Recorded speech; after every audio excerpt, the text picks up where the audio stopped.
And now you know the origins of that meme. We open this one with a little reminder of him and his machinations. Not all that important, though at least we got a good Frieza laugh out of it.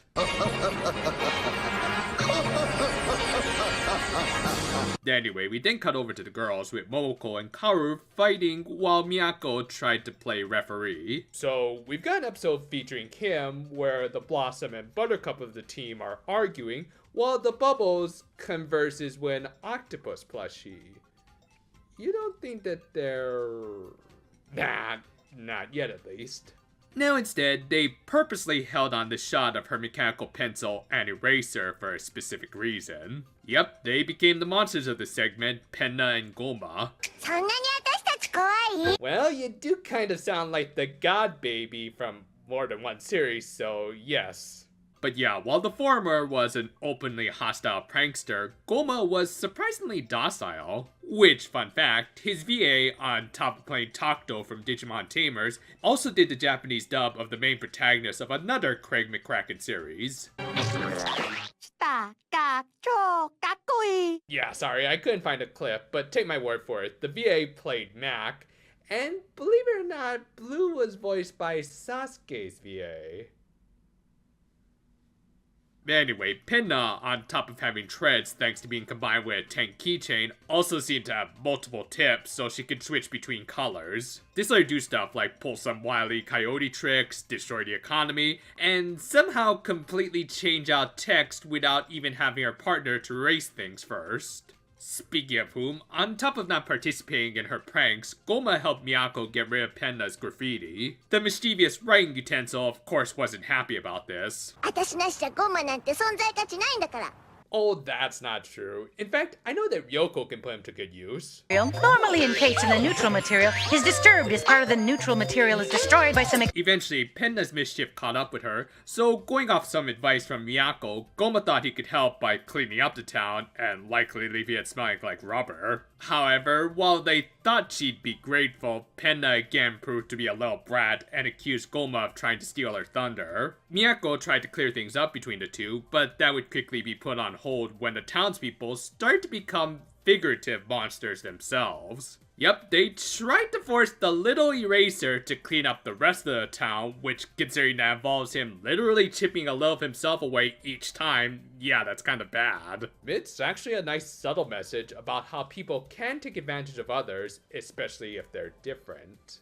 Yeah, I actually like how the series humanizes a lot of its monsters of the week, giving them much more relatable conflicts like prejudices. They're thankfully not being too blatant with it, but still delivering in an effective enough manner. Anyway, Penna tried to save her friend, but the lynch mob proved to be a little too strong for her and even Miyako. Fortunately, an Irish transition managed to get all three away, and to a really nice sunset scene. Seriously, that's a really nicely done reflection in the river. Anyway, having seen the other defend them, Penna and Goma were able to finally bury the hatchet and realized that they just needed each other. The former would be the more assertive of the two, while the latter cleaned up any mistakes they made. Not too dissimilar from people in real life, really. Which, after the two returned to normal, Miyako was able to relate back to her own teammate.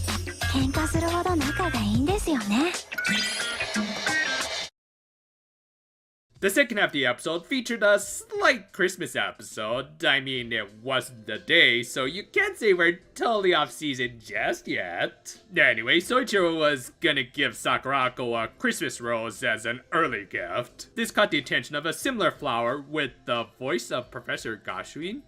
Guess she figured the only way to find the miracle flower was by becoming one herself. But yeah, the flower's envy towards the gift attracted him's particles and...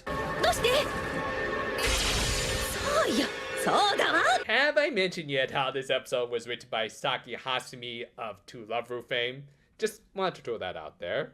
Meanwhile, the girls ended up sitting in on Soichiro giving Sakurako his gift to her. A cute enough scene where we also learned a few more facts about the flower from Miyako, and now I'm starting to have a bit of a headcanon that she's related to Tsubomi, and she also seems to have a granny who knows a lot about flowers, including their language, which will become important later. And speaking of needless Heartcatch references, the Rogue Rose started spraying its seeds all over the city. Good night, everybody. including at Momoko's house and on the person herself. 私はクリスマスローズよりクリスマスケーキの方がいいな。 Personally, I'm more for the chicken. But yeah, the Christmas Rose managed to make Poison Ivy proud by recreating the ending to the Troll in Central Park, and yes, I'm sorry I had to remind you of an awful Down Blue film. However, while her goal was to try and make more company for herself, as it turned out, flowers weren't normally sentient. I did not think that through! Still, this didn't stop her infestation, which caught the attention of the profs, who had cameras all over the city. Okay, I would question that more if I weren't also wondering what Utonium was trying to do here. Like, was he trying to guess what Ken was going to say next? Oh no wait, he played Abachio in the PS3 game. Well, anyway, they deployed the girls, but Momoko didn't join them at first. マリオ戦士魔界だ Z 水産 Mario Senshi Makaider Z. You're just throwing in all the references so that you can join the cast of Koitsu-san, aren't you? But yeah, Momoko had arrived as a budget gaim both to cover up her unfortunate condition and the fact that she couldn't transform. Not that she would have been a lot of help because the Christmas Rose proved to be surprisingly strong. Still, she tried to help by saving the trapped mare. Okay, seriously, did that one Naruto episode steal this gag?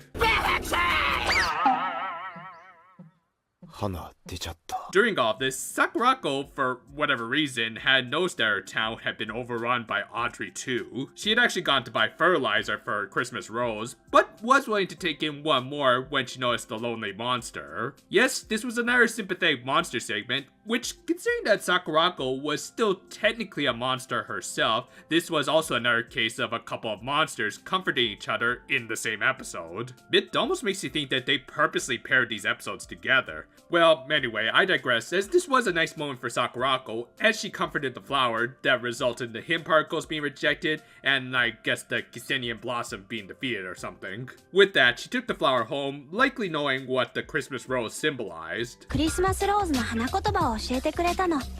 私を忘れないで。 So, in other words... Remember me! I will.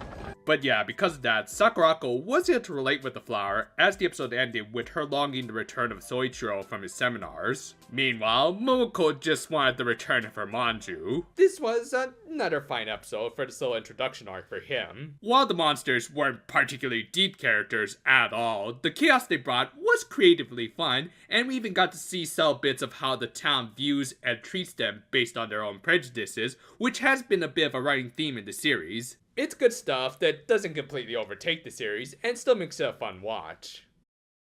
Penda and Goma could have easily been very annoying characters, and probably were for some. The former in particular, if you've never been a fan of Togepi or Chiffon. And yet, I didn't mind the character, probably because of the short runtime, and her pranks were pretty damn creative. Not to mention, her relationship with Goma was pretty cute, if a little toxic, but at the same time, they did a decent job at showing how they had a codependent relationship that wouldn't work with any other pencil and eraser. The Christmas Rose monster wasn't quite as interesting, with only her resolution being thanks to Sakurako having some layers to it when you consider that both are technically monsters. But again, some of the chaos it brought was creative and legit kind of hilarious. I especially loved the idea of a Kamen Rider trying to fight off some evil weeds. Like, imagine if they made a whole show about that. Oh wait. Well, anyway, overall, this was another fine episode, nothing spectacular, but with some fun imagery, I can at least say this was an episode that didn't need any rewrites. If you're wondering what's the deal with the new duds, it's because, well, a new Precure season is starting, so I figured it was a good time to say for a little wardrobe change. Still, even though Tropical Rouge has ended, we still got a few more videos to do, including a Doujinshi review because I haven't been able to buy the official manga yet,